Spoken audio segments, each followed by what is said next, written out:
কেষ্ট কাজলের অম্লমধুর সম্পর্কের রসায়ন নিয়ে বেশ কিছুদিন ধরেই ছিল মিডিয়ার গরমাগরম চর্চা।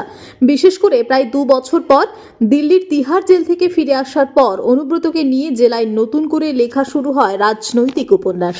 কাজল শেখের সাথে কেষ্ট মণ্ডলের সম্পর্কের টানাপোড়েন নিয়ে চলতে থাকে মিডিয়ার নানান কিসিমের মুখরোচক গসিপ। বেশ কিছুদিন ধরে চলতে থাকা সেই টকঝাল মিষ্টি টাকনার স্বাদ বঙ্গবাসীও বেশ তাড়িয়ে তাড়িয়ে উপভোগ করেছেন। শনিবার বীরভূম জেলা তৃণমূলের কোর কমিটির বৈঠকে কেষ্ট কাজল মুখোমুখি হওয়ায় মেইন স্ট্রিম মিডিয়া থেকে নেট পাড়ার প্রায় সবাই মুখে ছিল নতুন কিছু শোনার আগ্রহ নিয়ে। কিন্তু বৈঠক শেষে সেই জল্পনায় জল ঢেলে দিলেন কাজল শেখ স্বয়ং। তার দাবি, অনুব্রত মণ্ডল কোর কমিটির চেয়ারম্যান, তিনি তার রাজনৈতিক গুরু, পথপ্রদর্শক, তার সাথে কোনো দূরত্ব নেই। তিনি দলের জেলা সভাপতি, তিনিই তাঁদের অভিভাবক। আগামী দিনে কোর কমিটির সকলেই একসাথে একযোগে পথ চলার অঙ্গীকার করেন বলে জানিয়েছেন বীরভূম জেলা পরিষদের সভাধিপতি কাজল শেখ। অন্যদিকে কোর কমিটির আহ্বায়ক সিউড়ির বিধায়ক বিকাশ রায়চৌধুরী বলেন, শুধু একসাথে চলারই অঙ্গীকার করা হচ্ছে এমন নয়। এদিন থেকেই তারা দলকে আরো শক্তিশালী করে গড়ে তুলবে, সব রকমভাবে প্রয়াসী হবেন বলে জানিয়েছেন বিকাশবাবু। আগামী 15ই ডিসেম্বর রামপুরহাটে কোর কমিটির পরবর্তী বৈঠক হবে বলে জানান বিধায়ক। তার দাবি, অনুব্রত মণ্ডলকে ছাড়াই তারা পঞ্চায়েত ও লোকসভা নির্বাচনে বিপুল জয় পেয়েছেন। 2026 সালে অনুষ্ঠেয় বিধানসভা নির্বাচনে দলের সভাপতিকে নিয়ে আরও বেশ ভালোই ফল করবে দল। তো এটাই হলো, আগামী দিনে বীরভূম জেলা পরিচালনা করবে কোর কমিটি। কোর কমিটির দ্বারাই বীরভূম জেলা পরিচালিত হবে। কোর কমিটির আহ্বায়ক বিকাশ রায়চৌধুরী, তিনি আহ্বায়ক হিসাবে থাকবেন। প্রত্যেক মাসে একটা করে কোর কমিটি মিটিং ডাকা হবে। 15ই ডিসেম্বর আমাদের রামপুরহাটে দলীয় কার্যালয়ে কোর কমিটি মিটিং হবে বেলা 3টের সময়। আহ্বায়ক হিসেবে বিকাশ রায়চৌধুরী তিনি থাকবেন। তার পরবর্তী মিটিং হবে আমাদের সিউড়িতে।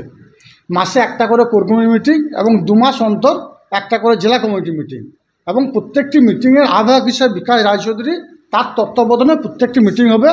আমাদের অভিভাবক কেষ্টমণ্ডল তিনিও প্রত্যেকটি কোর কমিটি মিটিংয়ে উপস্থিত থাকবেন।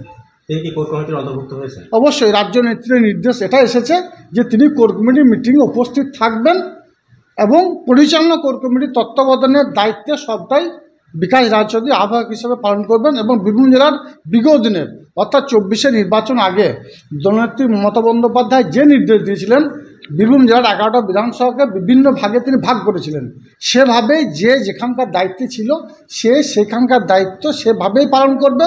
এবং কোর কমিটি কোনো সদস্যকে সেই এরিয়ার যদি যেতে হয় কোনো কাজবশত কারণবশত, তাহলে কোর কমিটিতে বসে আলোচনা সাপেক্ষে সেখানে যেতে হবে। অনুব্রত মণ্ডলের ভূমিকা কী থাকবে সেক্ষেত্রে? দেখুন, আমরা সকলে মিলিতভাবে সংঘবদ্ধ একত্রিত কাজ করব। বীরভূম জেলার উন্নয়নের স্বার্থে মমতা বন্দ্যোপাধ্যায়, অভিষেক বন্দ্যোপাধ্যায় যে নির্দেশ দেবে সেই নির্দেশগুলো পালন করাই হচ্ছে আমাদের ডিউটি, আমাদের কাজ। স্বভাবতই আমাদের বীরভূম জেলার বিগত দিনে 6টা কোর কমিটির সদস্য ছিল, অনুব্রত মণ্ডল মহাশয়কে নিয়ে 7টা হলো, কিন্তু আহ্বায়ক হিসাবে বিকাশ রায়চৌধুরী মহাশয় থাকলেন।